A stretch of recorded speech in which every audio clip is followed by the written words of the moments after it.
Hello everyone, welcome back to my YouTube channel chemistry classes. मैं हूँ रश्मि। आज हम इस वीडियो में एटॉमिक स्ट्रक्चर डिस्कस करेंगे इन शॉर्ट, ओके। और आफ्टर दिस हम इसके एमसीक्यूज लगाएंगे इसके नेक्स्ट वीडियो में, ओके। इसके पहले भी हमने एक वीडियो डाला हुआ है केमिकल बॉन्डिंग का, जिसका लिंक हमने डिस्क्रिप्शन बॉक्स में दिया हुआ है। आप वहाँ से जा कर के उस वीडियोस को देख सकते हैं। ये जो हमने वीडियो स्टार्ट किया है क्रैश कोर्स का, ये आपके पीजीटी केमिस्ट्री एग्ज़ाम के लिए बहुत ही हेल्पफुल होने वाला है, तो हमारे चैनल के साथ बने रहिए।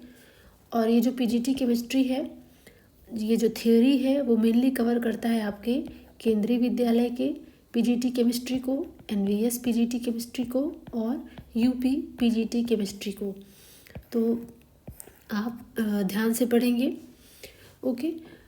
ये जो एटॉमिक स्ट्रक्चर, ये जो चैप्टर है आपका, ये जो टॉपिक है, ये आपका फिजिकल केमिस्ट्री का पार्ट है, बट हम यहाँ पे आपको इनऑर्गेनिक केमिस्ट्री वाले पार्ट में ही डिस्कस कर रहे हैं, ओके। तो देखते हैं, ये जो आपका चैप्टर है ये बहुत ही एग्ज़ाम के पर्पज़ से बहुत ही इम्पॉर्टेंट चैप्टर है आपका। यहाँ से डायरेक्ट क्वेश्चन आते हैं और कम से कम 2 से 3 क्वेश्चन तो यहाँ से डायरेक्ट आते ही आते हैं, ठीक है। तो स्टार्ट करते हैं। पहली चीज़ है एटॉमिक स्ट्रक्चर में, पहला चीज़ है एटम। एटम क्या होता है? एटम आपको पता है, smallest particle taking part in a chemical reaction. आपने इसे पढ़ा होगा, ठीक है, कि ये सबसे स्मॉलेस्ट पार्टिकल होता है, ठीक है, और जो कि केमिकल रिएक्शन में पार्टिसिपेट करता है। ऐसा नहीं है कि एटम सबसे ही स्मॉलेस्ट पार्टिकल होता है किसी मैटर का। एटम से भी स्मॉलेस्ट पार्टिकल होता है, वो होता है आपका इलेक्ट्रॉन, प्रोटॉन एंड न्यूट्रॉन, ठीक है। यानी कि ये जो एटम है वो इन पार्टिकल से मिलके बना होता है, ठीक है। फिर ये एटम आगे जा कर के एलिमेंट्स बनाता है, मॉलिक्यूल्स बनाता है, फिर ये कंपाउंड्स बनाते हैं और ये फिर आगे मैटर बनाते हैं, ठीक है। तो अभी यहाँ पे जो एटम है किससे बना होता है? कुछ पार्टिकल्स जो मेनली हैं वो कौन से हैं? Electron, proton and neutron. तो इनके बारे में देख लेते हैं। इलेक्ट्रॉन को हम E- से रिप्रेजेंट करते हैं और इसका जो मास है वो आप नोट कर लेंगे, 9.10 10⁻31 kg होता है। और अगर AMU में लिखेंगे तो ये होता है 0.00054। प्रोटॉन को देखेंगे तो प्रोटॉन को 1p+ से रिप्रेजेंट करते हैं। इसका मास नोट कर लेंगे 1.672 × 10⁻27 kg। AMU में 1.00727। कभी कभी ये डायरेक्ट पूछ लेता है कि इलेक्ट्रॉन का मास क्या होता है। अब वो डिपेंड करता है, केजी में पूछा है कि AMU में, इसलिए ये आपको मास याद होना चाहिए। न्यूट्रॉन को हम N0 से रिप्रेजेंट करते हैं और इसका मास होता है 1.674 × 10⁻27 in kg and in AMU it will be 1.00867, okay. Next है चार्ज कितना होता है? इलेक्ट्रॉन पे जो चार्ज होता है एक्चुअल चार्ज -1.6022 × 10⁻19 कूलाम, ठीक है, जिसको हम रिप्रेजेंट करते हैं माइनस से। जनरली इसको हम शॉर्ट में लिख देते हैं -1, ओके।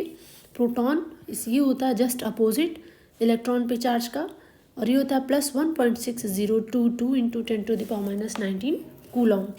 और जो न्यूट्रॉन होता है, न्यूट्रॉन पे कोई चार्ज नहीं होता है। न्यूट्रॉन एक न्यूट्रल पार्टिकल है और इस पे जो चार्ज होता है वो होता है 0, ओके। तो यानी हम शॉर्ट में लिखते हैं, इलेक्ट्रॉन पे जो चार्ज होता है जनरली -1 और प्रोटॉन को जनरली लेते हैं +1 और न्यूट्रॉन पे क्या है? 0, ओके। अगर डिस्कवरर की बात करें तो इलेक्ट्रॉन की डिस्कवरी की है थॉमसन ने, प्रोटॉन की डिस्कवरी की है रदरफोर्ड। किसी बुक में रदरफोर्ड लिखा होता है, किसी बुक में गोल्डस्टीन लिखा होता है। ऑप्शन में दोनों में से कोई एक ही दिया होगा, तो जो दिया हो आप उसे लगाएं। न्यूट्रॉन की डिस्कवरी की है चैडविक ने, जेम्स चैडविक। नेक्स्ट है, अब हम देखते हैं डिटेल इलेक्ट्रॉन के बारे में। इलेक्ट्रॉन क्या होता है? इलेक्ट्रॉन एक ऐसा पार्टिकल है जो कि सारी मैटर्स में पाया जाता है, ठीक है। तो यानी हम कह सकते हैं कि ये एक universal basic constituent of all the atom. It is universal basic constituent of all the atom. कोई भी एटम हो उसमें प्रोटॉन या न्यूट्रॉन पाए जाएं या ना पाए जाए, पर इलेक्ट्रॉन ज़रूर पाया जाएगा। ओके, नेक्स्ट है इलेक्ट्रॉन। इलेक्ट्रॉन दो तरह का नेचर शो करता है, एक पार्टिकल नेचर और एक wave nature. Particle nature explained by Planck's quantum theory. Planck's एक साइंटिस्ट थे, उनके क्वांटम थियोरी के बेसिस पे इलेक्ट्रॉन के पार्टिकल नेचर को एक्सप्लेन किया गया है। यहाँ पे प्लैंक्स ने आइंस्टीन, ये आइंस्टीन का इक्वेशन है जो लिया गया है E=NH²। इस फॉर्मूले की हेल्प से ही पार्टिकल नेचर को एक्सप्लेन किया गया है। यहाँ पे जो H है उसे बोलते हैं प्लैंक्स कांस्टेंट, जिसकी वैल्यू फिक्स है 6.626 × 10⁻27 अर्ग। अगर यहाँ पे 27 अर्ग को हम किलो जूल में लिखना चाहें तो ये 10⁻34 हो जाता है, ठीक है। तो ये फॉर्मूला का यूज़ किया जाता है। अब ये जो प्लैंक्स क्वांटम थ्योरी है, इसने दो कॉन्सेप्ट को एक्सप्लेन किया हुआ है, एक ब्लैक बॉडी रेडिएशन को और एक फोटो इलेक्ट्रिक इफेक्ट को। ब्लैक बॉडी रेडिएशन क्या होती है? ब्लैक बॉडी एमिट, ये एक आइडियल बॉडी होती है, ठीक है, विच एमिट्स और absorb radiation of all frequency. जो रेडिएशन है किसी भी फ्रीक्वेंसी की भी है, ब्लैक बॉडी उसे क्या करती है? एब्जॉर्ब भी कर सकती है, उसे एमिट्स भी कर सकती है, ठीक है। ये काइंड ऑफ आइडियल बॉडी होती है जिसे ब्लैक बॉडी कहा जाता है। यानी कि ब्लैक बॉडी से क्या मतलब हुआ कि ये एक ऐसा आइडियल बॉडी है जिसमें हम किसी भी फ्रीक्वेंसी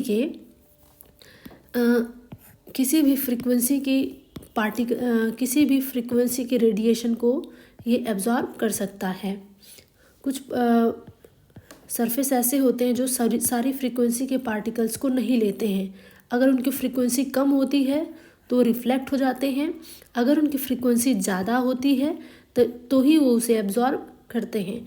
लेकिन ब्लैक बॉडी ऐसा होता है, किसी भी फ्रीक्वेंसी का रेडिएशन इसके ऊपर आता है तो वो उसे क्या करेगा? एब्जॉर्ब कर लेगा, या किसी भी फ्रीक्वेंसी के रेडिएशन को ये एमिट कर सकता है। नेक्स्ट है photo electric effect. Photo electric effect में क्या है?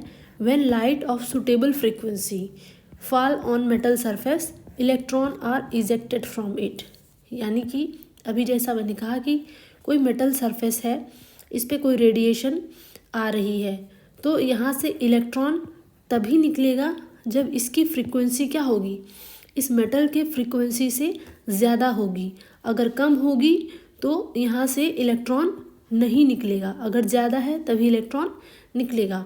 तो ये जो दोनों टर्म्स हैं, ये जो दोनों कॉन्सेप्ट हैं, ये इसे किसने एक्सप्लेन किया है?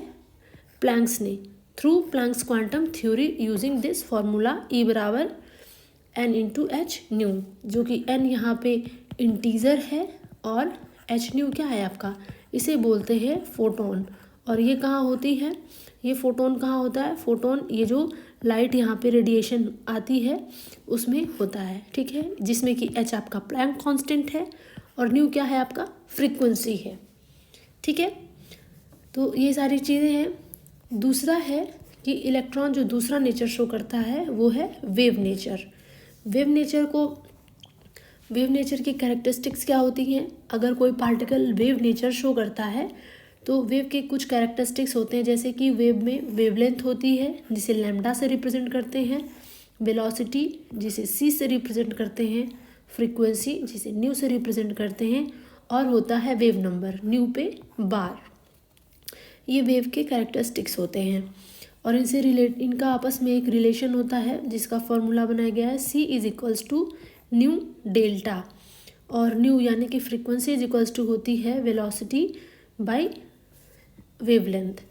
तो आप इस फॉर्मूले से ये देख सकते हैं कि जो फ्रीक्वेंसी होती है वो वेवलेंथ के इन्वर्सली प्रोपोर्शनल होती है।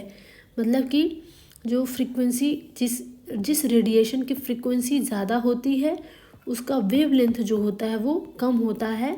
दैट मीन्स फ्रीक्वेंसी ज़्यादा, तो एक चीज़ और आप यहाँ नोट कर सकते हैं कि फ्रीक्वेंसी अगर ज़्यादा है दैट मीन्स कि उस रेडिएशन की एनर्जी भी क्या होगी, ज़्यादा होगी, लेकिन वेवलेंथ क्या होगा, कम होगा। ठीक है, यहाँ पे एक और रिलेशन है, न्यू पे बार इज इक्वल्स टू 1/λ। तो ये सारी चीज़ें हैं, आप इसे नोट कर लेंगे। इससे रिलेटेड कुछ क्वेश्चंस कभी कभी पूछ लेते हैं। ठीक है, तो यहाँ पे ध्यान क्या रखेंगे कि इलेक्ट्रॉन दोनों नेचर शो करता है। एक तरीके इसको डुअल नेचर बोलते हैं, डुअल नेचर शो करता है, particle like nature and wave like nature. Next है EMR स्पेक्ट्रम। EMR स्पेक्ट्रम क्या होता है, इलेक्ट्रोमैग्नेटिक रेडिएशन। इलेक्ट्रोमैग्नेटिक रेडिएशन का जो स्पेक्ट्रम है वो क्या है, तो it is arrangement of electromagnetic radiation in increasing order of wavelength. जो इलेक्ट्रोमैग्नेटिक रेडिएशन होती है, इलेक्ट्रोमैग्नेटिक रेडिएशन क्या होता है कि जब कोई पार्टिकल किसी मूव करती है एक फिक्स्ड एक्सीलरेशन में, जब वो मूव करती है एक फिक्स्ड एक्सीलरेशन में एक वेलोसिटी के साथ, तो वो दो तरीके का फील्ड जनरेट करती है। एक इलेक्ट्रिक फील्ड जनरेट करती है और एक मैग्नेटिक फील्ड जनरेट करती है। तो इस टाइप का रेडिएशन क्या कहलाता है, इलेक्ट्रोमैग्नेटिक रेडिएशन। यानी कि ऐसा रेडिएशन जो इलेक्ट्रिक फील्ड और मैग्नेटिक फील्ड दोनों जनरेट करता है उसे हम क्या कहेंगे, इलेक्ट्रोमैग्नेटिक रेडिएशन।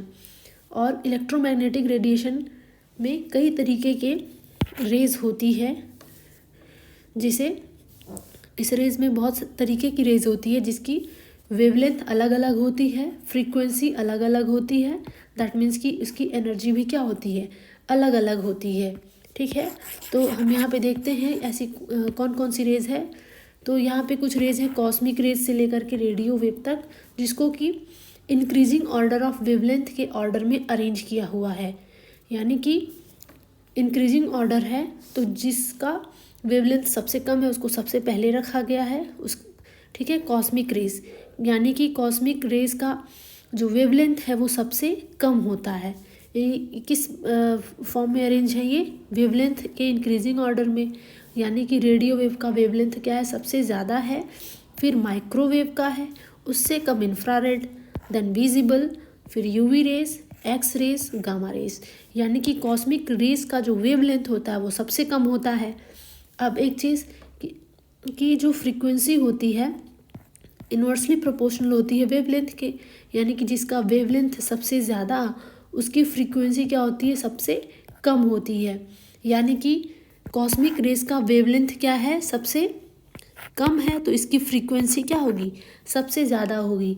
यानी अगर हम अपोजिट डायरेक्शन में जाएं तो ये कैसा सीरीज हो जाएगा, फ्रीक्वेंसी का बढ़ता हुआ सीरीज हो जाएगा, इंक्रीजिंग ऑर्डर ऑफ फ्रीक्वेंसी। ठीक है, तो फ्रीक्वेंसी जिसकी ज़्यादा होती है जिस रेडिएशन की, उस रेडिएशन की एनर्जी भी क्या होती है, ज़्यादा होती है।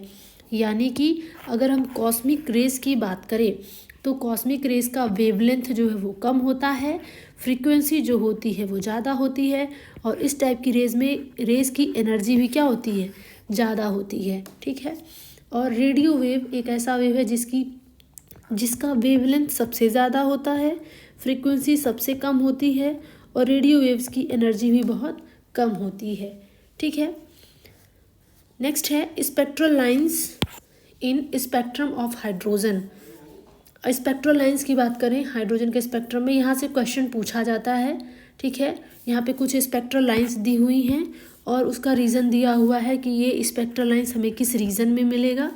ठीक है, यहाँ पे N1 और N2 की वैल्यू दी हुई है जो कि फॉर्मूले में यूज़ की जाती है। यहाँ पे फॉर्मूला दिया हुआ है वेव नंबर का, ये फॉर्मूला भी पूछा जाता है, आप इसको नोट कर लेंगे। 1/λ जिसे हम कहते हैं wave number is equals to R 1/N1 पे स्क्वायर माइनस 1/N2 पे स्क्वायर, जहाँ पे R क्या है आपका रिडबर्ग कांस्टेंट है, जिसकी वैल्यू होती है 1096/78 पर सेंटीमीटर। ये सीरीज़ आप ज़रूर याद रखेंगे। सबसे पहली सीरीज़ होती है लाइमन और रायमन सीरीज जो होती है वो अल्ट्रा वायलेट रीजन में पाई जाती है। सेकेंड सीरीज होती है बामर, जिसकी जो विजिबल रीजन में पाई जाती है। पाशन सीरीज की स्पेक्ट्रल लाइंस जो है वो इंफ्रारेड रीजन में पाई जाती है। ब्रैकेट की भी इंफ्रारेड में पाई जाती है। फुंड की भी इंफ्रारेड रीजन में ही पाई जाती है, पर फार इंफ्रारेड। और एक नया स्पेक्ट्रल लाइन ढूंढा गया है जिसे बोलते हैं हम्फ्री, और ये हम्फ्री जो है ये भी इंफ्रारेड में ही पाई जाती है, बट ये कैसा होगा, नियर इंफ्रारेड। तो ये इसको आप याद रखेंगे सीरीज को, और किस रीजन में पाया जाता है। नेक्स्ट है एटॉमिक स्पीसीज। कुछ एटॉमिक स्पीसीज हैं उनके बारे में देख लेते हैं। पहला है आइसोबार्स। आइसोबार्स क्या होते हैं? It is chemical species having same mass number but different atomic number. ऐसे केमिकल स्पीसीज, ये एक मान लो एलिमेंट है, और एलिमेंट में यहाँ पे नीचे जो है जेड से रिप्रेजेंट करते हैं किसे, एटॉमिक नंबर को, और यहाँ पे रिप्रेजेंट करते हैं ए से किसे, मास नंबर को। इसे आगे हम बताएंगे, ठीक है। तो ऐसे स्पीसीज जिसके ये मास नंबर सेम हो बट ये एटॉमिक नंबर डिफरेंट हो, उन्हें हम क्या कहेंगे, आइसोबार्स।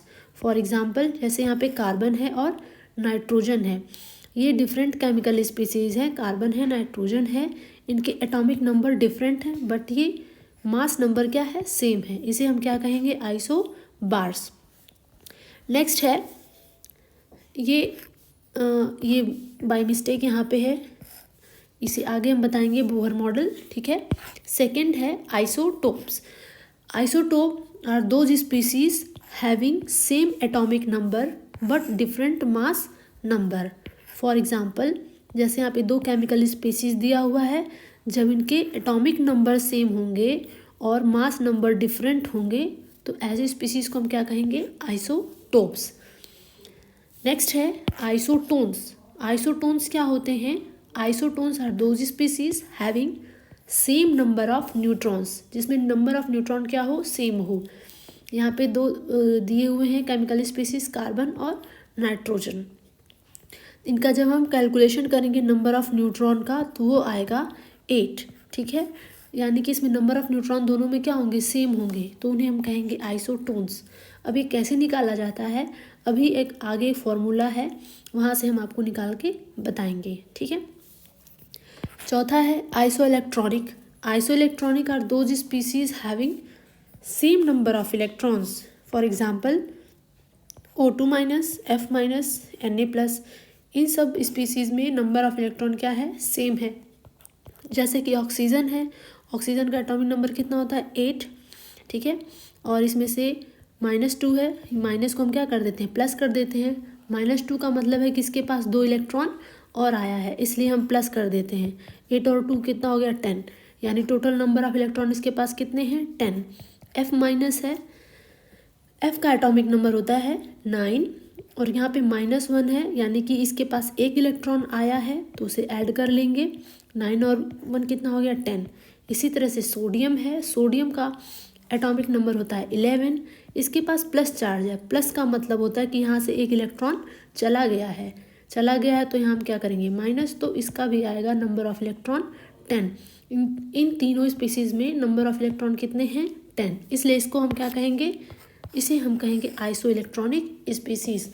क्वेश्चंस कैसे आते हैं, ऐसे ही कुछ केमिकल स्पीसीज देगा और पूछेगा कि इसमें से कौन से आइसो इलेक्ट्रॉनिक स्पीसीज हैं, ठीक है। कई सारे उसमें ऑप्शंस दे देंगे। अब यहाँ पे फॉर्मूला दिया हुआ है एटॉमिक नंबर का और एटॉमिक मास का। एटॉमिक नंबर को हम जेड से रिप्रेजेंट करते हैं, और इसका जो फॉर्मूला होता है, रिलेशन जो होता है, Z atomic number is equals to number of proton, और ये नंबर ऑफ इलेक्ट्रॉन के भी इक्वल होता है, लेकिन किसके लिए, न्यूट्रल स्पीसीज के लिए, ठीक है। जैसे कि ये क्या है, सोडियम। सोडियम क्या है, ये न्यूट्रल स्पीसीज है, इस पर कोई चार्ज नहीं है, जिस पे कोई चार्ज नहीं होता उसको हम क्या कहेंगे, न्यूट्रल स्पीसीज। बट ये क्या है, सोडियम, ये चार्ज्ड स्पीसीज है, इसको हम क्या कहते हैं, आयन। और कैसा आयन है, ये कैटायन है। ये कैसा आयन है, इस पर निगेटिव चार्ज है, तो ये कैसा आयन है, ये एन आयन है, ठीक है। तो अगर सोडियम में पूछता है कि इसका एटॉमिक नंबर कितना है, ठीक है। तो इसका एटॉमिक नंबर होता है 11, ठीक है। और अगर आपसे पूछे इसमें नंबर ऑफ प्रोटॉन कितने हैं, तो इस फॉर्मूले से आप बता सकते हैं कि एटॉमिक नंबर के इक्वल ही होता है नंबर ऑफ प्रोटॉन। तो नंबर ऑफ प्रोटॉन में कितने हो जाएंगे 11। और अगर पूछता है नंबर ऑफ इलेक्ट्रॉन कितने होंगे, तो यहाँ से ये भी बता सकते हैं नंबर ऑफ इलेक्ट्रॉन भी क्या होगा, इसी के इक्वल होगा, क्योंकि ये एक न्यूट्रल स्पीसीज है, कोई चार्ज नहीं है। तो नंबर ऑफ इलेक्ट्रॉन भी कितने होंगे 11 होंगे। बट अगर यहाँ सोडियम आयन का पूछता है एटॉमिक नंबर कितना होगा, तो इसका तो एटॉमिक नंबर चार्ज हो या न्यूट्रल हो, एटॉमिक नंबर सिमिलर ही होता है। तो ये एटॉमिक नंबर 11 ही होगा। प्रोटॉन भी क्या होगा इसमें सिमिलर ही होगा, 11 ही होगा। पर नंबर ऑफ इलेक्ट्रॉन चेंज हो जाएगा क्योंकि इस पर चार्ज है, और यहाँ पे एटॉमिक नंबर 11 है, तो नंबर ऑफ इलेक्ट्रॉन क्या होगा चेंज हो जाएगा। अगर पॉजिटिव आयन है तो जितना पॉजिटिव आयन है उतना माइनस कर देंगे, और अगर यहाँ निगेटिव आयन रहता है तो जितना निगेटिव आयन रहता है उसको हम प्लस कर देते, तो हमारा नंबर ऑफ इलेक्ट्रॉन निकल जाएगा। तो यहाँ पे पॉजिटिव चार्ज है तो क्या करेंगे -1 करेंगे, तो यहाँ पे आएगा 10, यानी कि यहाँ पे नंबर ऑफ इलेक्ट्रॉन कितने हैं 10, ठीक है। नेक्स्ट है मास नंबर। मास नंबर कैसे निकालते हैं, मास नंबर के लिए क्या होता है, मास number is collection of number of proton and number of neutron. इससे हमारा मास नंबर निकल जाता है, ठीक है। नंबर ऑफ प्रोटॉन और नंबर ऑफ न्यूट्रॉन, इनको क्या कहते हैं न्यूक्लियॉन्स। प्रोटॉन प्लस न्यूट्रॉन को क्या कहा जाता है न्यूक्लियॉन्स, ठीक है। तो अभी था यहाँ पे कि न्यूट्रॉन कैसे निकालेंगे, तो इस फॉर्मूले का यूज़ करके हम न्यूट्रॉन भी निकाल सकते हैं। जैसे कि यहाँ पे था कि अगर हमसे पूछे C614 में नंबर ऑफ न्यूट्रॉन्स कितने हैं, तो निकाल लेंगे। Z कितना दिया हुआ है 6 दिया हुआ है, तो यहाँ से नंबर ऑफ प्रोटॉन भी कितना निकल जाएगा 6, क्योंकि number of proton is equals to number of atomic number. Number of proton is equals to atomic number, तो एटॉमिक नंबर के ही इक्वल हो जाएगा आपका नंबर ऑफ प्रोटॉन। अब यहाँ से मास नंबर कितना दिया हुआ है 14, मास नंबर कितना दिया हुआ है 14, तो यहाँ से नंबर ऑफ न्यूट्रॉन्स निकल जाएंगे, क्योंकि mass number is equals to होता है प्रोटॉन प्लस न्यूट्रॉन। तो mass number A is equals to proton कितना है 6 है, न्यूट्रॉन कितना हो जाएगा निकालना है। मास नंबर A कितना दिया हुआ है 14, तो यहाँ से 14 लिख लेंगे और इसमें से 6 माइनस कर देंगे, तो नंबर ऑफ न्यूट्रॉन निकल के कितना आ जाएगा 8, ठीक है। इसी तरह से नाइट्रोजन का भी निकालेंगे तो निकल के आएगा 8। तो इस तरीके से इन दोनों फार्मूले का यूज़ करके हम एटॉमिक मास और एटॉमिक नंबर, इनके फार्मूला यूज़ करके हम आसानी से number of proton, number of neutron और नंबर ऑफ इलेक्ट्रॉन कैलकुलेट कर सकते हैं किसी भी स्पीसीज़ के, ठीक है। नेक्स्ट है एटॉमिक मॉडल्स। एटॉमिक मॉडल्स देख लेते हैं। एटॉमिक मॉडल्स में 2 टाइप के मॉडल है, एक ओल्ड मॉडल है जिन्हें प्रिमिटिव मॉडल बोला जाता है, और ये जो मॉडर्न मॉडल है, इन मॉडर्न मॉडल को क्वांटम मैकेनिकल मॉडल्स बोला जाता है। यानी कि जो हमारा एटॉमिक मॉडल है वो किस पे बेस्ड है, मॉडर्न मॉडल यानी कि क्वांटम मैकेनिकल मॉडल पे है, ठीक है।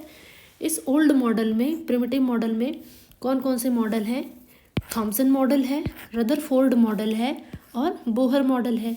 क्वांटम मैकेनिकल में किसके कॉन्सेप्ट को लिया गया है, डी ब्रॉगली प्रिंसिपल को, हाइजेनबर्ग अनसर्टेनिटी प्रिंसिपल को, और यहाँ पे ही भी श्रोडिंगर वेव इक्वेशन को भी यहीं पे लिया गया है क्वांटम मैकेनिकल मॉडल्स में, ठीक है।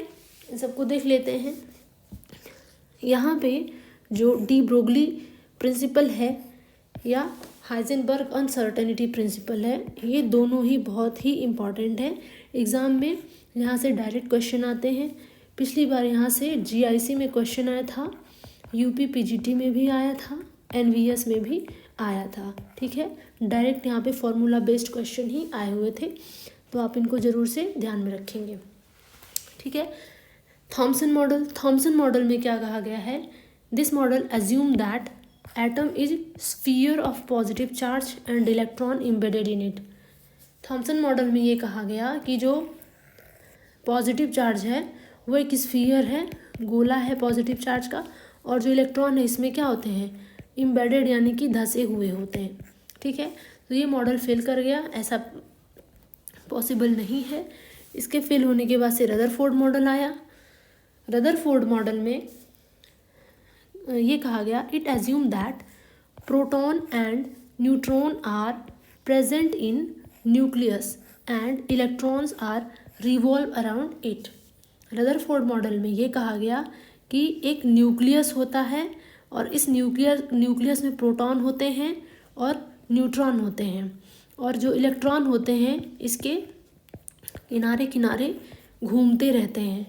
ठीक है, ये भी मॉडल फेल कर गया। इसके बाद से एक और मॉडल आया, बोहर्स मॉडल। बोहर्स मॉडल में क्या था, it assume that electron revolve, electron घूमता तो है, इसे करेक्ट माना गया कि प्रोटॉन और न्यूट्रॉन कहाँ होते हैं, न्यूक्लियस में होते हैं। रदरफोर्ड में कुछ चीज़ें करेक्ट मानी गई कि जैसे कि एक न्यूक्लियस होता है, दूसरी चीज़ की न्यूक्लियस में प्रोटॉन और न्यूट्रॉन होते हैं, बाकी इलेक्ट्रॉन बाहर घूमता रहता है, ये गलत प्रूफ हो गया, जिसकी वजह से आया बोहर्स मॉडल। ठीक है, बोहर्स मॉडल में कहा गया कि electron revolve only in stationery orbit of fixed energy. Bohr ने अपने मॉडल में ये कहा कि न्यूक्लियस के बाहर कुछ ऑर्बिट होते हैं जो कि फिक्स होते हैं, ये अपनी जगह पे स्टेशनरी यानी स्थिर होते हैं, और उनके बाहर कुछ कक्षाएं होती हैं जिसको इन्होंने कहा ऑर्बिट। ठीक है, इसको इन्होंने क्या कहा, इसको नाम दिया ऑर्बिट, और इन्होंने कहा इसी ऑर्बिट में इलेक्ट्रॉन क्या करते हैं, घूमते रहते हैं, और इनकी एनर्जी जो होती है वो क्या होती है, फिक्स्ड होती है। बट बोहर मॉडल भी फेल हो गया क्योंकि ये सिर्फ हाइड्रोजन और हाइड्रोजन लाइक एटम के लिए ही सही था, बाकी एलिमेंट्स के लिए ये प्रूफ नहीं हो रहा था। ठीक है, यानी कि हाइड्रोजन और हाइड्रोजन लाइक एटम यानी कि एक इलेक्ट्रॉन वाले एटम्स के लिए ये मॉडल सही था, बाकी के लिए सही नहीं था।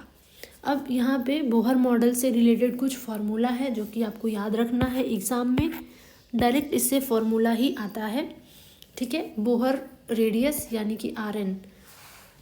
ठीक है, Rn के लिए फार्मूला दिया हुआ है बोहर रेडियस के लिए, n² h² 4π² m e² and z। h² आपका यहाँ पे प्लैंक्स कांस्टेंट है, n यहाँ पे इंटीजर है, ठीक है, m मास है, e इलेक्ट्रॉन है, z एटॉमिक नंबर है।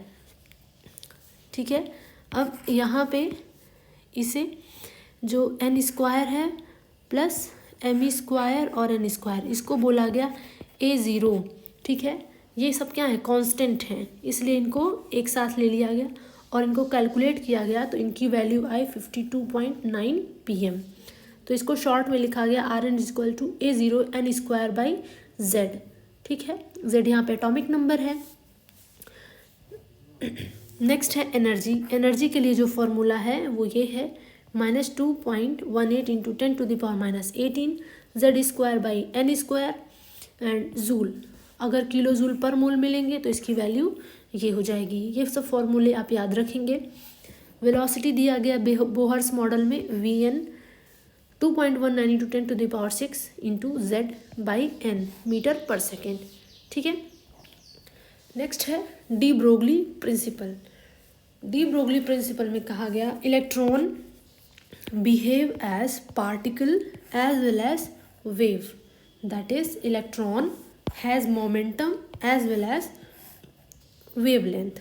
वेवलेंथ किसकी प्रॉपर्टी है, वेवलेंथ जो है वो वेव नेचर की प्रॉपर्टी है, और मोमेंटम किसकी प्रॉपर्टी है, मोमेंटम जो है वो पार्टिकल नेचर की प्रॉपर्टी है। ठीक है, तो डी ब्रोगली में यहाँ से फॉर्मूला जनरेट हुआ कि जो वेवलेंथ होती है वो इन्वर्सली प्रोपोर्शनल होती है मोमेंटम के। ठीक है, डी ब्रोगली में क्या कहा गया कि जो वेवलेंथ होती है वो इन्वर्सली प्रोपोर्शनल होती है मोमेंटम के। ठीक है, और मोमेंटम यानी कि p का फॉर्मूला होता है m × v, mass into velocity. तो यहाँ पे इसको रख लेंगे, ये प्रोपोर्शनल हटाएंगे तो यहाँ पे प्रोपोर्शनैलिटी कांस्टेंट आ जाता है h, और p = यानी कि मोमेंटम ये होता है mv। ठीक है, इसको h/p भी लिख सकते हैं। h क्या है, प्लैंक्स कांस्टेंट, पी क्या है, मोमेंटम। तो ये डी ब्रोगली का फॉर्मूला है जो कि बहुत ही इम्पॉर्टेंट है। एच की वैल्यू यहाँ पे लिखी हुई है, इसे बोलते हैं प्लैंक्स कांस्टेंट। ओके, नेक्स्ट है Heisenberg uncertainty principle. Heisenberg uncertainty principle में क्या कहा गया, इसमें ये स्टेटमेंट दिया गया, it is impossible to determine simultaneously position and momentum. ठीक है, मोमेंटम ऑफ इलेक्ट्रॉन, यहाँ पे आप लिख लीजिएगा ऑफ इलेक्ट्रॉन। अनसर्टेनिटी प्रिंसिपल में ये कहा गया कि जो इलेक्ट्रॉन का पोजीशन है और मोमेंटम है, ये हम एक साथ डिटरमाइन नहीं कर सकते, एक साथ नहीं बताया जा सकता। एक समय में या तो पोजीशन ही बता सकते हैं या मोमेंटम ही बता सकते हैं, दोनों को साथ साथ नहीं बताया जा सकता। इसके लिए जो इक्वेशन दिया गया है वो है delta x dot delta P is greater than और इक्वल टू एच बाई 4 पाई। ठीक है, अगर पी की वैल्यू हम यहाँ पे एम वी रख दें, ठीक है, तो ये भी एम इधर चला आएगा, तो ये भी फॉर्मूला हम लिख सकते हैं, जहाँ पे डेल्टा एक्स क्या है, अनसर्टेनिटी इन पोजीशन, और डेल्टा पी क्या है, uncertainty in momentum of electron. ठीक है, तो ये फॉर्मूला भी बहुत इंपॉर्टेंट है, ये जीआईसी में डायरेक्ट पूछा गया था।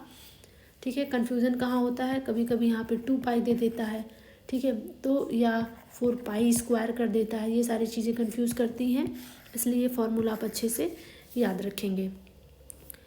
नेक्स्ट है Schrodinger wave equation.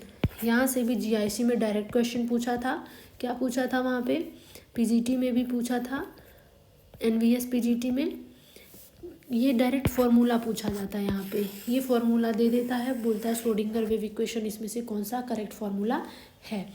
Schrodinger wave equation क्या है, it describe the wave motion of the electron in 3D space around the nucleus.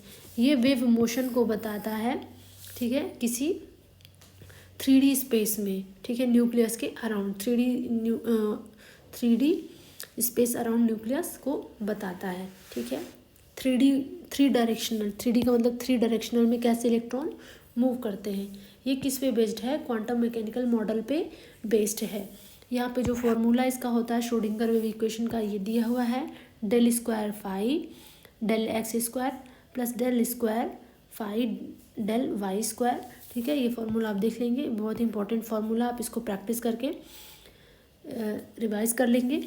यहाँ पे फाई क्या है, सिर्फ जो फाई दिया हुआ है, ये भी पूछा जाता है कि ये क्या डिनोट करता है, it denote amplitude probability, that is amplitude of electron wave. Second है साई स्क्वायर। साई स्क्वायर क्या रिप्रेजेंट करता है, प्रोबेबिलिटी डेंसिटी। ठीक है, ये भी पूछा जाता है कि साई स्क्वायर क्या डिनोट करता है, इसमें साई स्क्वायर डिनोट करता है आपका प्रोबेबिलिटी डेंसिटी। ई क्या शो करता है, permissible total energy of electron. V क्या है, पोटेंशियल एनर्जी ऑफ इलेक्ट्रॉन। इसे लिखा जाता है पोटेंशियल एनर्जी ऑफ इलेक्ट्रॉन को ZE/2/R। अब इसी को इस फॉर्मूले को कई तरीके से लिख सकते हैं। पहला तरीका तो ये है, ठीक है, del square psi plus 8 phi square M और H square E minus V psi is equals to 0। एक ये तरीका हो गया रिप्रेजेंट करने का। ये डेल्टा क्या है, डेल्टा की वैल्यू, ये इतनी वैल्यू जो है डेल्टा री को रिप्रेजेंट करती है, तो हम यहाँ डायरेक्ट डेल्टा लिख सकते हैं।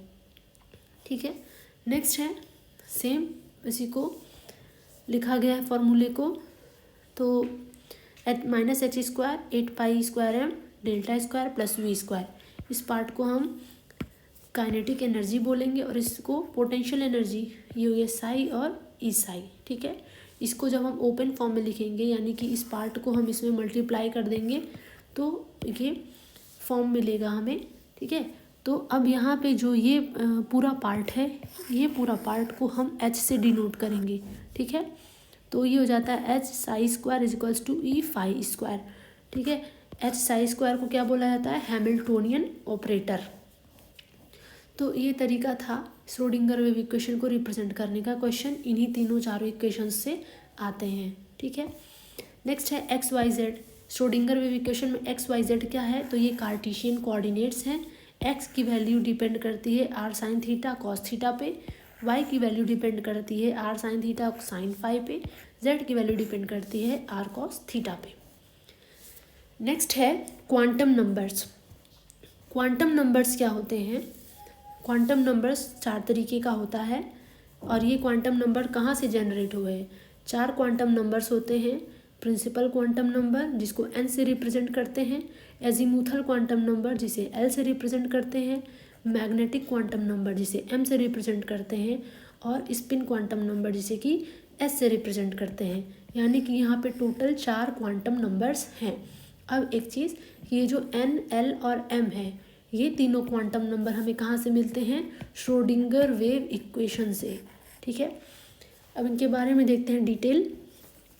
पहला है प्रिंसिपल क्वांटम नंबर जिसे कि n से रिप्रेजेंट किया जाता है। इसकी डिस्कवरी की थी बोहर ने।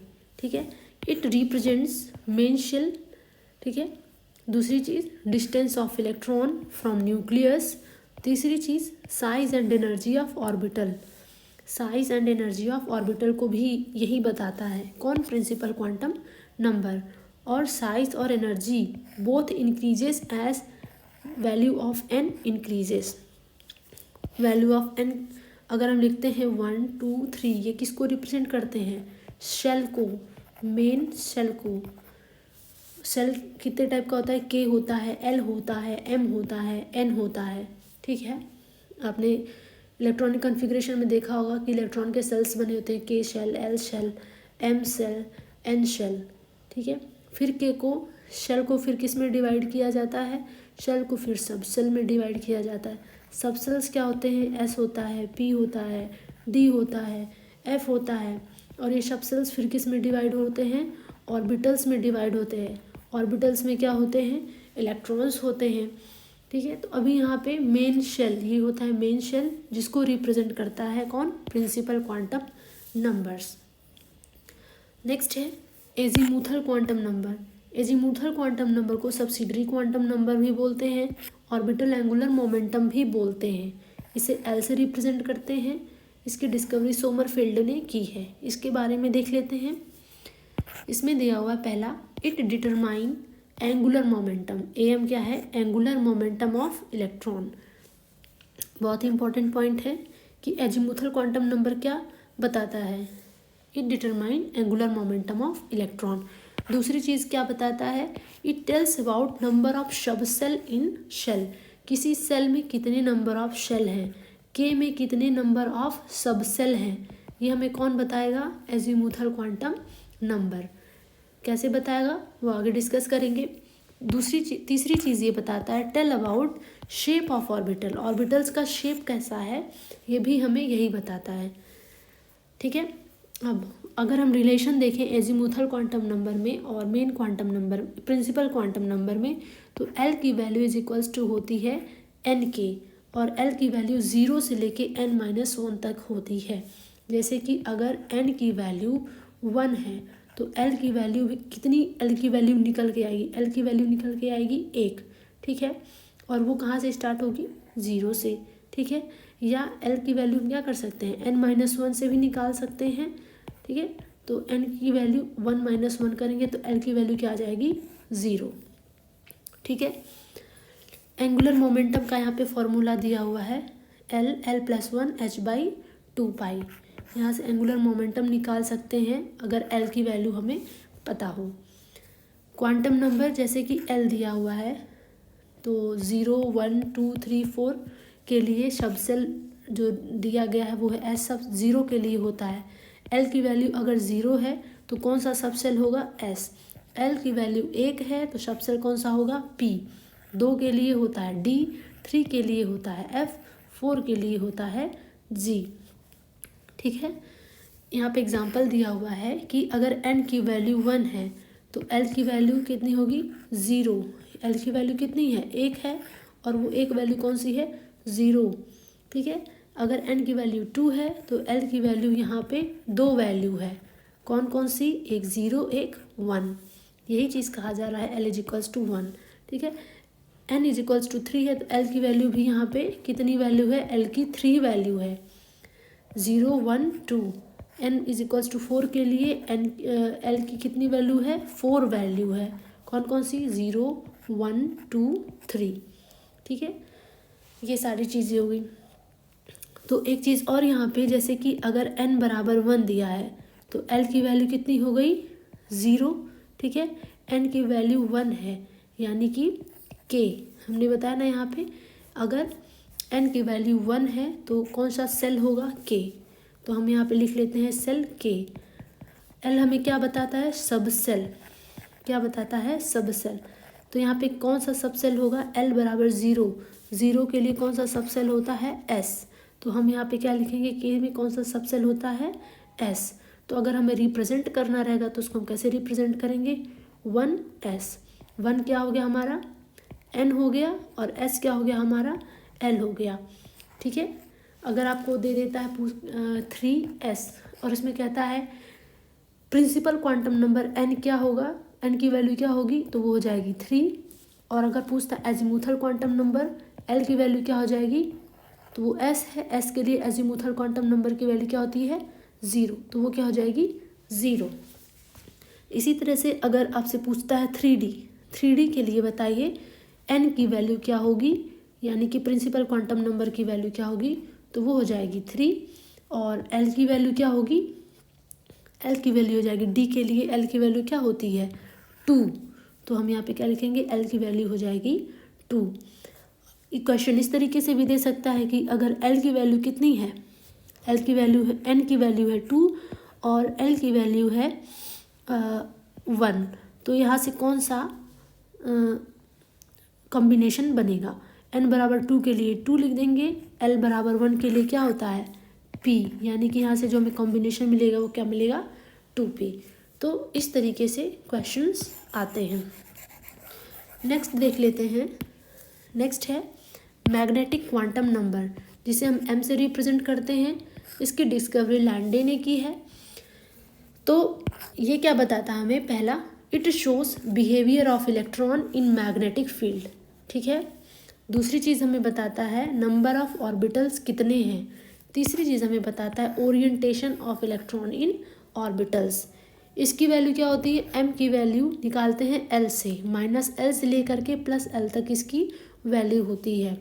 जैसे कि m की वैल्यू मान लिया l की वैल्यू कितनी है, 2 है, l बराबर 2 के लिए m की वैल्यू कितनी होगी, यहाँ पे क्या लिखा है, -l से लेकर के +l तक। इसका मतलब है यहाँ पे l की वैल्यू 2 है, इसका मतलब है -2 से लेकर के +2 तक, मतलब कि +2 +1, मतलब कि इसको ऐसे लिखेंगे, पहले माइनस से स्टार्ट करते हैं। इसका मतलब हो गया -2 -1 0 +1 +2, ये हो जाएगी l बराबर 2 के लिए m की वैल्यू। ठीक है, एक और फॉर्मूला होता है m = n/², कि अगर n = मान लिया कि 2 दिया है तो m की वैल्यू क्या होगी। तो अगर ये फार्मूला आपको पता है तो आप निकाल सकते हैं, m की वैल्यू हो जाएगी n/²। n/² मतलब 2/², दैट मीन्स कि 4, यानी n बराबर 2 के लिए जो m की वैल्यू होगी वो कितनी टोटल वैल्यू आएगी, 4 वैल्यूज़ आएगी। ठीक है, यहाँ पे कितनी वैल्यूज़ हैं m की, यहाँ पे है 1 2 3 4 5 वैल्यूज़ हैं। ठीक है, अब n बराबर हो गया। नेक्स्ट है m = 2l + 1। अगर कहीं l की वैल्यू दी हुई है 2, हमें बताना है कि ये कितनी वैल्यू आएगी, तो हम ये फॉर्मूला यूज़ करके भी लगा सकते हैं। m = 2, अगर l की वैल्यू 2 दी हुई है तो 2 × 2 कर लेते हैं +1, तो यहाँ से कितना आएगा 5। ये क्या आ गया, ये आंसर आ गया। तो ये कुछ m के फॉर्मूले होते हैं जो आप याद रखेंगे और आसानी से हम इसे कैलकुलेट कर सकते हैं। नेक्स्ट है, यहाँ पे एग्जांपल्स दिया हुआ है कि l = 0, तो ये किसको रिप्रेजेंट करेगा, s को। m की वैल्यू इसके लिए क्या हो जाएगी, 0, यानी कि एक ऑर्बिटल, यानी कि कौन सा ऑर्बिटल होगा, s, यानी कि s ऑर्बिटल की जो m की वैल्यू होती है वो क्या होती है, 0। l बराबर 1, l बराबर 1 किसको रिप्रेजेंट करता है, p ऑर्बिटल को। इसके लिए m की वैल्यू क्या हो जाएगी, -1 0 +1। ठीक है, +1 0 +1, हमने बताया p ऑर्बिटल क्या होता है, px होता है, py होता है, pz होता है। तो अगर ये ऑर्बिटल +1 है, ये 0 है और ये +1 है, तो ये वाला px हो जाएगा आपका ये आपका pz हो जाएगा और ये होता है py। ये बहुत इंपॉर्टेंट है, ठीक है। कभी कभी जैसे कि आपको मान लिया दे दिया कि 3px है, इसके लिए m की वैल्यू क्या होगी, तो इसको आपको पता होना चाहिए कि इसमें कौन सा ऑर्बिटल है। तो इसके लिए m की वैल्यू कितनी आएगी, वो आएगी +1, ठीक है। नेक्स्ट है l बराबर 2।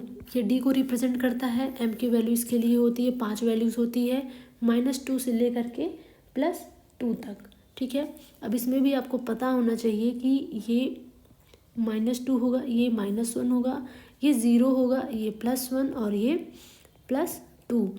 अब इसमें कौन सा ऑर्बिटल होगा, +2। ये ऑर्बिटल रिप्रेजेंट करता है dx² y² को, इसकी वैल्यू होती है +2।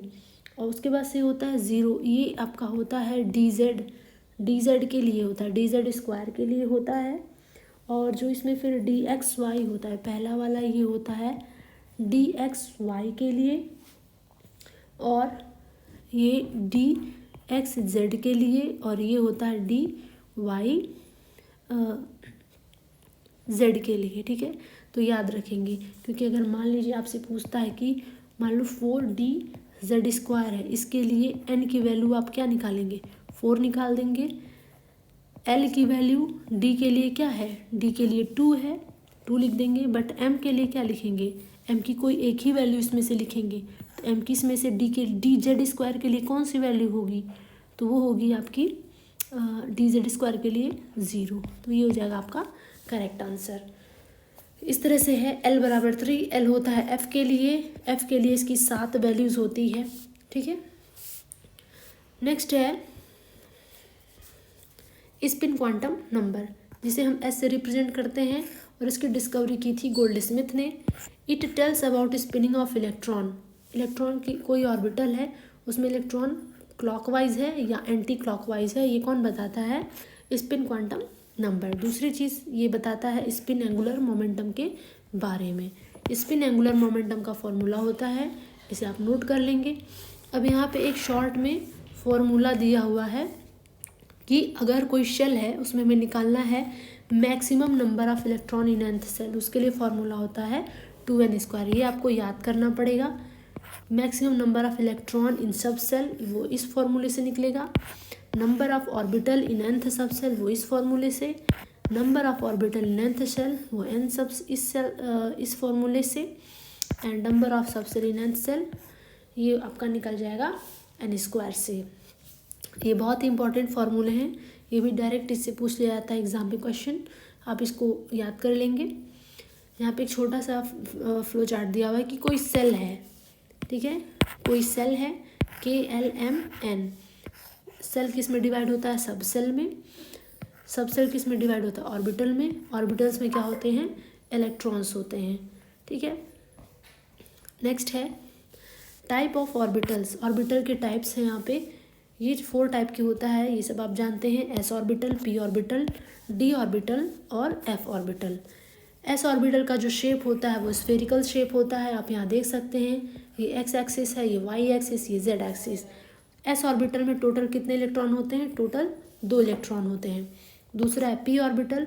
p ऑर्बिटल का जो शेप होता है वो डम्बल शेप होता है, इसमें 3 ऑर्बिटल होते हैं, px, py and pz। Total number of electron कितने होते हैं, 6। आप देख सकते हैं 1 2 3 4 5 6। यहाँ पे आप स्ट्रक्चर देख सकते हैं, px का, py है, pz है, ठीक है। तीसरा ऑर्बिटल है d ऑर्बिटल, ये डम्बल शेप का होता है, और टोटल कितने होते हैं, ये 5 ऑर्बिटल होते हैं। टोटल नंबर ऑफ इलेक्ट्रॉन इसमें कितना होता है, 10। और ये 5 ऑर्बिटल आप याद कर लेंगे, dxy, dz², dxy, dyz and dzx। ये dxy² का शेप होता है, ये dz² का शेप होता है, ये dxy, ये dyz एंड ये dyz, ठीक है।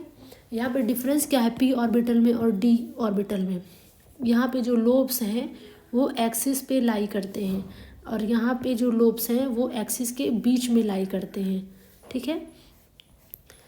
नेक्स्ट है एफ ऑर्बिटल। एफ ऑर्बिटल का जो शेप होता है वो बहुत ही कॉम्प्लेक्स स्ट्रक्चर होता है, इसमें 7 ऑर्बिटल होते हैं, और maximum number of electron F orbital में कितना होता है, 14। यानी कि एस में मैक्सिमम इलेक्ट्रॉन 2 होते हैं, पी में मैक्सिमम इलेक्ट्रॉन 6 होते हैं और डी में मैक्सिमम इलेक्ट्रॉन 10 होते हैं और एफ में मैक्सिमम इलेक्ट्रॉन 14 होते हैं। ठीक है, ये टाइप ऑफ एफ ऑर्बिटल है, आप देख लेंगे, वैसे तो कहीं पूछा नहीं जाता है। Order of energy of orbital, orbitals की एनर्जी के बारे में कहा जाए तो ये इंक्रीजिंग ऑर्डर है। एफ ऑर्बिटल की एनर्जी सबसे ज़्यादा होती है, फिर डी की, फिर पी की और फिर एस ऑर्बिटल की एनर्जी सबसे कम होती है। नेक्स्ट है नोड। नोड क्या होते हैं? It is the area where electron density is zero, जहाँ पे इलेक्ट्रॉन डेंसिटी क्या होती है? ज़ीरो। ऑर्बिटल क्या होते हैं? ऑर्बिटल इसका अपोजिट होता है कि ये वो एरिया या रीजन होता है जहाँ पे मैक्सिमम इलेक्ट्रॉन डेंसिटी होती है। नोड निकालने के लिए यहाँ पे दो फॉर्मूला दिया हुआ है। रेडियल नोड निकालने के लिए n-l-1 और एंगुलर नोड होता है l के इक्वल ही होता है। ठीक है, अगर आपसे पूछता है, अभी आगे एग्जांपल दिया हुआ है, और अगर टोटल नंबर ऑफ नोड पूछता है तो radial node plus angular node कर देंगे तो हमारा टोटल नोड निकल के आ जाएगा, यानी कि n-1। ठीक है, अब एंगुलर नोड कितना होता है? l के इक्वल होता है। तो s ऑर्बिटल के लिए पूछता है आपसे कि s ऑर्बिटल का आप एंगुलर नोड बताइए कितना होगा। तो s ऑर्बिटल के लिए l की वैल्यू कितनी होती है? 0 और angular node equal to l, तो यानी कि s के लिए ये जो एंगुलर नोड होता है 0 होता है, यानी कि l के इक्वल ही होता है। तो इनकी angular node azimuthal quantum number के इक्वल ही होगी। p के लिए एंगुलर नोड क्या होगा? 1 होगा। d के लिए एंगुलर नोड की वैल्यू 2 होगी। f के लिए एंगुलर नोड की वैल्यू 3 होगी। रेडियल नोड कैसे निकालेंगे? अब जैसे कि 1s है, 1s के लिए अगर आपसे एंगुलर नोड पूछता तो आप क्या कहते हैं? Angular node is equals to l। s के लिए l की वैल्यू होती है 0, एंगुलर नोड निकल के क्या आता? 0। पर रेडियल नोड के लिए क्या फार्मूला है? n-l-1। तो यहाँ पे लिख लेंगे n-l-1। n की वैल्यू कितनी है? 1, तो यहाँ लिख लेंगे 1। s की वैल्यू कितनी होती है l के लिए? 0 लिख लेंगे और -1, कितनी वैल्यू आएगी? 0, यानी रेडियल नोड की वैल्यू कितनी आ गई? 0। और अगर यहाँ पे टोटल नोड पूछता तो n-1 कर देते। n कितना है? 1 -1 यानी कि 0, यानी टोटल नोड भी हमारा कितना आता? 0। इसी तरह से 3s है, 3s के लिए रेडियल नोड कितना होगा? फॉर्मूला लगा लेंगे तो निकल के आएगा 2।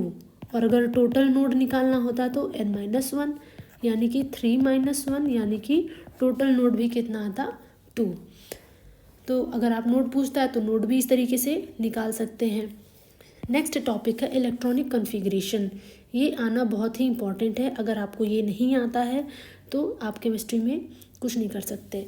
ठीक, तो ये क्या बताता है? It is process of distribution of electron in various orbitals.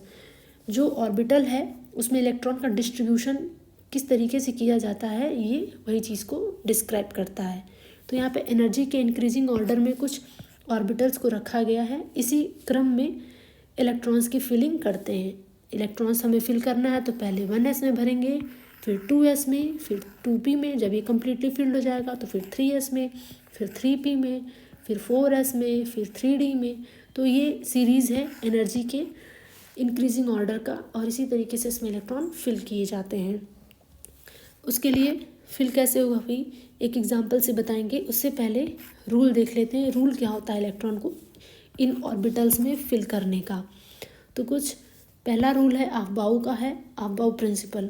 Aufbau principal ये कहते हैं electrons are filled in increasing order of energy. ठीक है, इलेक्ट्रॉन्स इसमें इंक्रीजिंग ऑर्डर ऑफ एनर्जी के ऑर्डर में ही फिल किए जाएंगे, यानी कि पहले 1s में फिर 2s में, ऐसा नहीं कि पहले 2s में भर देंगे फिर 1s में। एनर्जी के इंक्रीजिंग ऑर्डर में ही इलेक्ट्रॉन की फिलिंग करेंगे। ठीक है, सेकेंड है Pauli exclusion principle. An orbital can accommodate maximum of 2 electron with opposite spin. Pauli exclusion principle में इन्होंने ये कहा कि ये जो ऑर्बिटल्स होते हैं, मान लो कि ये p ऑर्बिटल है, px, py एंड pz, तो एक ऑर्बिटल यानी कि ये जो एक ऑर्बिटल है इसमें मैक्सिमम दो ही इलेक्ट्रॉन हो सकते हैं, 2 इलेक्ट्रॉन इसमें, 2 इलेक्ट्रॉन इसमें और 2 इलेक्ट्रॉन इसमें, यानी कि एक ऑर्बिटल में सिर्फ 2 इलेक्ट्रॉन, इससे ज़्यादा नहीं रख सकते आप। ठीक, नेक्स्ट है हुंड्स प्रिंसिपल। हुंड्स प्रिंसिपल क्या कहता है, pairing of electron occur only when each orbital is singly occupied, कि अगर ये एस ऑर्बिटल है, एस ऑर्बिटल में तो एक ही ऑर्बिटल होता है और मैक्सिमम 2 इलेक्ट्रॉन्स होते हैं, तो इसमें 1 और 2 इसमें कोई दिक्कत नहीं। लेकिन अब यहाँ पे पी ऑर्बिटल में कितने ऑर्बिटल होते हैं, टोटल 3 ऑर्बिटल होते हैं। तो हुंड्स ये कहते हैं कि 3 अगर ऑर्बिटल है तो पहले सब में एक एक इलेक्ट्रॉन भर लेंगे, फिर पेयरिंग स्टार्ट करेंगे। जैसे कि पी ऑर्बिटल में टोटल 6 इलेक्ट्रॉन होता है, तो सबसे पहले एक एक इलेक्ट्रॉन भर लेंगे, ये पहला इलेक्ट्रॉन, ये दूसरा, ये तीसरा, तीनों में एक एक भर गया, फिर पेयरिंग करेंगे, तो ये चौथा इलेक्ट्रॉन, ये पांचवा इलेक्ट्रॉन, ये छठा इलेक्ट्रॉन। अगर पी ऑर्बिटल में हमें 5 इलेक्ट्रॉन भरने हैं, तो अगर हम इस तरीके से भरें 1 2 3 4 5, तो ये तरीका आपका गलत हो जाएगा। ठीक है, आपको पहले 1 2 3 देन 4 देन 5 इस तरीके से भरना होगा। ठीक है, एक एग्जाम्पल है यहाँ पे क्लोरीन का एटॉमिक नंबर 17 होता है। पहला रूल फॉलो करेंगे, अबाव प्रिंसिपल, एनर्जी के इंक्रीजिंग ऑर्डर में इलेक्ट्रॉन्स को फिल करेंगे, तो 1s2, फिर आता है 2s2, फिर 2p6, फिर 3s2 एंड फिर 3p5। अब 3p5 में इलेक्ट्रॉन को ऑर्बिटल में इस तरीके से भरेंगे, ये पहला इलेक्ट्रॉन, ये दूसरा, ये तीसरा, ये चौथा और ये पांचवा। ये हो जाएगा आपका हुंड्स रूल।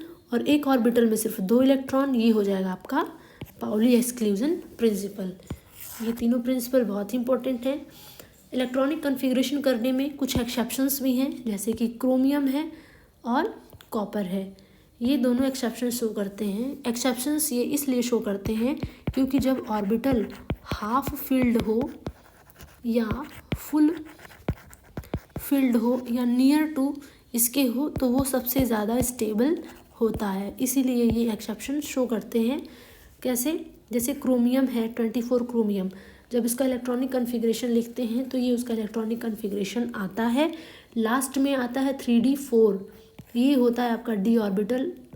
ठीक है, 4 इलेक्ट्रॉन इसमें अगर हम फिल करें तो 1 2 3 4, ये एक ऑर्बिटल खाली है, अगर इसमें एक इलेक्ट्रॉन और होता तो ये कम्प्लीटली हाफ फिल्ड हो जाता और ये ज़्यादा स्टेबल हो जाता।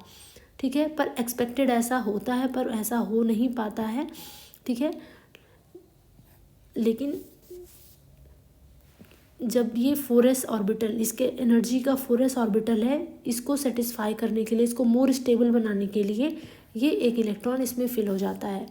तो अगर हम आना तो ये चाहिए, बट करेक्ट कॉन्फ़िगरेशन ये निकल के आता है कि ये कम्प्लीटली हाफ फिल्ड होना चाहिए, जिससे कि ये क्या होगा, ज़्यादा स्टेबल होगा, because half filled orbital are more stable. 3d5, 3d4 से ज़्यादा स्टेबल होता है 3d5, तो ये आप याद रखेंगे 4s1 होगा और 3d5 होगा, जिसकी वजह से ये एक्सेप्शन शो करते हैं। इसी तरह 29 में फुल फील्ड की बात आ जाती है। एक्सपेक्टेड कॉन्फ़िगरेशन ये होता है लास्ट में 4s2 3d9, बट रियल में स्टेबल कॉन्फ़िगरेशन निकल के ये आता है 3d10 and 4s2, because 3d10 structure is more stable, क्योंकि ये क्या है, फुली फिल्ड होगा, और ये क्या है, लेस स्टेबल, इसलिए इस कॉन्फ़िगरेशन को ज़्यादा मान्यता दी गई। ठीक है, because full filled orbital are more stable. ठीक है, तो ये कुछ एक्सेप्शंस थे इसके। तो यहाँ पे आपका एटॉमिक स्ट्रक्चर चैप्टर कंप्लीट होता है। इसके बाद से हमारा जो नेक्स्ट वीडियो होगा, इससे रिलेटेड MCQs का वीडियो होगा, तो हमारे चैनल के साथ बनी रहिए और लाइक शेयर और सब्सक्राइब ज़रूर करिए। Thank you so much.